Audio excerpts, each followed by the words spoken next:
पता नहीं क्या फालतूगिरी है। मुझे खाना बनाना आता भी नहीं है और खाना बनाना पड़ रहा है। अच्छा लगता है एक अमीर घर की लड़की रसोई में खाना बना रही है। उप्स, कहीं मेरा मेकअप ना खराब हो जाए। ये कहकर आकांक्षा अपने मेकअप छोटे से मिरर में देखकर पाउडर सेटअप करने लगती है। तभी खाना जलने लग जाता है और सांस आ जाती है। हे भगवान, ये खाना कैसे जल गया बहू? तू मेकअप कर रही और खाना नहीं देख रही? पहले से इतना पोत रखा है और क्या जरूरत थी तुझे मेकअप करने की? वहाँ सब लोग तेरे हाथ का खाना खाने के लिए बैठे हुए हैं और तू यहाँ मटर कश्ती कर रही है। उप्स, खाना जल गया। कोई बात नहीं माँ जी, आप खाना बाहर से ऑर्डर कर लो। मुझे बनाना नहीं आता वैसे भी। हाँ, वो तो मैं अपनी आंखों से देख रही हूँ, लेकिन ये पहली रसोई की रस्म थी, ये भी तुझे बाहर के रेस्टोरेंट से करवानी है। ये कमी कहीं की। क्या बोला माँ जी आपने? आपको पता भी है मैं कितने बड़े अमीर घर से आई हूँ। दहेज तो देख लिया होगा आपने मेरा। हाँ, तो तेरे दहेज की चीजों से खाना बनवाए? खाना बनाना तो आना चाहिए था ना तुझे। हट जा, मैं ही खाना बना लूँ, बस अपना हाथ लगा देना इस खाने पर। ठीक है माँ जी, मैं हाथ लगा दूंगी। अच्छा है, वरना मेरा नेल एक्सटेंशन खराब हो जाता। फिर करुणा जला हुआ खाना हटा देती है और खुद से छोले पूरी सब्जी रायता बनाकर तैयार कर देती है, जिस पर अमीर बहू का हाथ लगवा देती है और सब खाना खा पाते हैं। अरे भाभी, आपने तो बिल्कुल माँ की तरह खाना बनाया है। मुझे माँ के हाथों का स्वाद याद आ रहा है। अब तो आप ही खाना बनाना। अगर तेरी भाभी खाना बनाएगी ना, तब तो मुझे सिर्फ जला हुआ और बेस्वाद खाना मिलेगा। ये सारा खाना तेरी माँ ने ही बनाया है। वो क्या है ना, मेरी अमीर कल्लो बहू को कुछ आता नहीं है बनाना। माँ जी, आप मेरे बारे में कैसे बोल रही हैं? हाँ, तो जला हुआ खाना नहीं बनाना चाहिए था ना। ये भगवान, कैसे नखरे दिखा रही है, जैसे कि कहीं की पटरानी हो। काली मटर सी तो शक्ल है, तो ये हाल है। अगर गोरी होती तो पता नहीं कितना नाक में दम करती। फिर खाना खाने के बाद सब बहू को नाम के लिए शगुन दे देते हैं। 2-3 दिन और गुजरते हैं। करुणा आकांक्षा को खाना बनाने को कहती है। खाना बनाने की कोशिश में वो फिर से खराब खाना बना देती है, जिसे खाकर घर वाले उगल देते हैं। अरे रहने दो, अब से तुम खाना बिल्कुल भी मत बनाना। करुणा, तुम किसी और से कह देना और खुद भी खाना बना लेना। हाँ जरूर। पता नहीं मैं क्या क्या सोचकर कितने अरमान से इतने बड़े घर की लड़की को अपने घर में लाई थी कि अच्छा अच्छा खाना बनाकर देगी, लेकिन मेरी तो जिंदगी ही बर्बाद हो गई। अब मैं अपने छोटे बेटे की शादी के लिए कोई ऐसी लड़की ढूंढूंगी जिसे कम से कम खाना बनाना तो आता ही हो। क्या बात है माँ जी, आप कुछ मिनमिना रही हैं? तेज बोल दीजिए। बहू, तेरे बारे में मैं कुछ नहीं बोल रही, समझी? ऐसे ही दिन गुजरते हैं। करुणा खुद खाना बना बनाकर और अमीर बहू के तेवर से बहुत ज्यादा परेशान थी। इस बीच वो गरीब घर की अच्छा खाना बनाने वाली दिव्या को अपने छोटे बेटे के लिए ढूंढ लेती है और झट से शादी कर देती है। जहाँ शादी के बाद पहली रस्म में वो बहुत अच्छा खाना बनाती है और अपनी बहू को अपने हाथ से सोने के कंगन पहनाती है।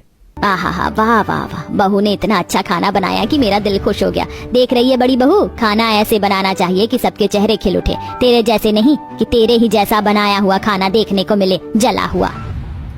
माँ जी, आप फिर से मेरे स्किन टोन के बारे में बात कर रही है ना? हाँ, नहीं आता मुझे खाना बनाना। आपको चाहिए थी शेफ बहू, आ गई, उससे ही बनवा लेना। हाँ, उससे ही खाना बनवाऊंगी, लेकिन तू कब खाना बनाना सीखेगी? ओहो, ये घर की महिलाएं भी कितना युद्ध करती हैं। शुक्र है उस जमाने की नहीं है, वरना तलवार लेकर निकलती। बात तो सही है बेटा। ओहो, तुम तो चुप ही रहो।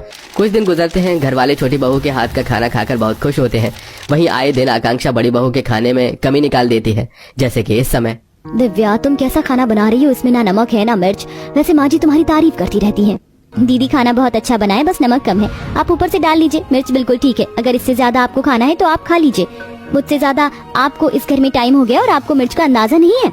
2 दिन की आई हुई मुझसे जुबान चलाने लगी। भूलो मत, तुम एक गरीब परिवार से हो और मैं अमीर परिवार से। जभी तो आपने खाना बनाना नहीं सीखा और माँ जी से इतना सुनती रहती हैं। कम से कम मैं सबको अच्छा खाना बनाकर तो खिला सकती हूँ, वरना आपके राज में तो ससुराल वाले भूखे ही रह जाएंगे।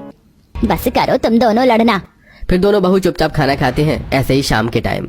अरे आकांक्षा बहू, जरा चाय बना दे। नहीं नहीं, तू मत बना, वरना अपनी जैसी काली चाय बना कर ले आएगी। दिव्या बहू, तू बना कर ला। हाँ हाँ माँ जी। ये कहकर दिव्या अपनी सास के लिए चाय बनाकर लाती है, जहाँ वो सास के सामने अपने हाथ को चाय से मैच करके दिखाती है। मेरे से अलग है चाय, दूध वाली चाय। हाँ हाँ ठीक है, अब मैच द फॉलोइंग मत करके दिखा। बड़ी बहू, तू छोटी बहू से खाना बनाना क्यों नहीं सीख जाती? कब तक जला हुआ बेकार खाना बनाएगी, जब तक आपको आदत नहीं हो जाती। आकांक्षा उठकर वहाँ से चली जाती है। कुछ दिनों में करुणा को समझ में आ जाता है कि वो बिल्कुल भी खाना बनाना नहीं सीखना चाहती, इसलिए वो दोनों बहू की रसोई का बंटवारा कर देती है, जिसे सुन दोनों हैरान हो जाती हैं। माँ जी, मुझसे कोई गलती हुई है क्या? आप रसोई का बंटवारा क्यों कर रही हैं? सासू माँ, क्यों बंटवारा कर रही है? मुझे तो खाना बनाना भी नहीं आता।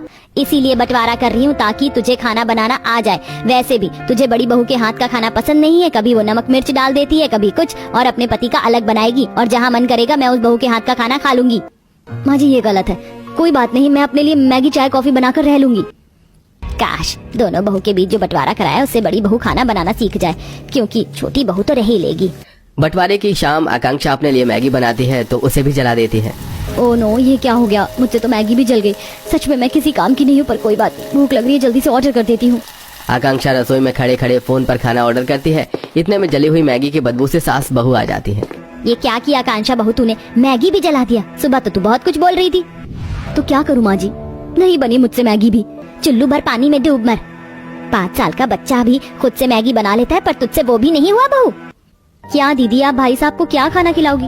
कोई बात नहीं, मैं खाना बना दूंगी। नहीं बहू, मैंने बंटवारा इसलिए नहीं किया कि तू ही खाना बनाएगी, तभी आकांक्षा खुद अपने पति को खाना बनाकर देना चाहे, जैसे भी दे। बंटवारे का मतलब यही है कि अलग अलग खाना खाना होगा आपसे। ठीक है माँ जी।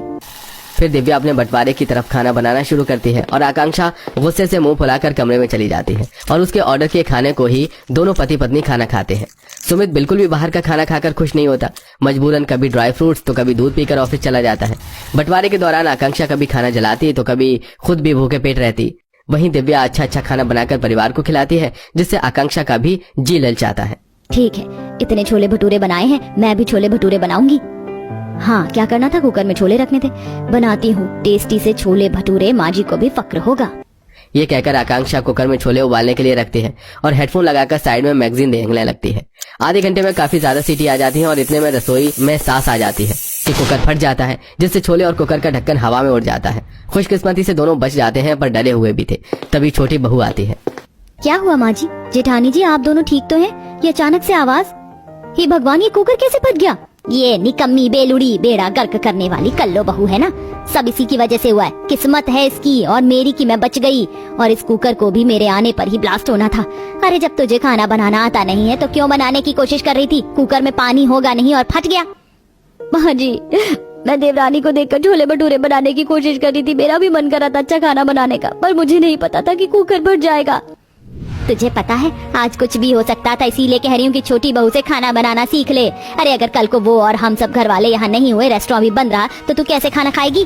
थोड़ा तो खाना बनाना सीख ले, चाहे दाल चावल ही सही। मुझसे गलती हो गई माँ जी, पर अब से मैं खाना बनाना जरूर सीखूंगी। दिव्या, तुम मुझे सिखाओगी ना? हाँ दीदी, जरूर। अपने घमंड को छोड़ आकांक्षा अपनी देवरानी से खाना बनाना सीखती है, जिसके बाद खुद से खाना बनाकर घर वालों को खुश रखती है और करुणा बंटवारे को भी खत्म कर देती है।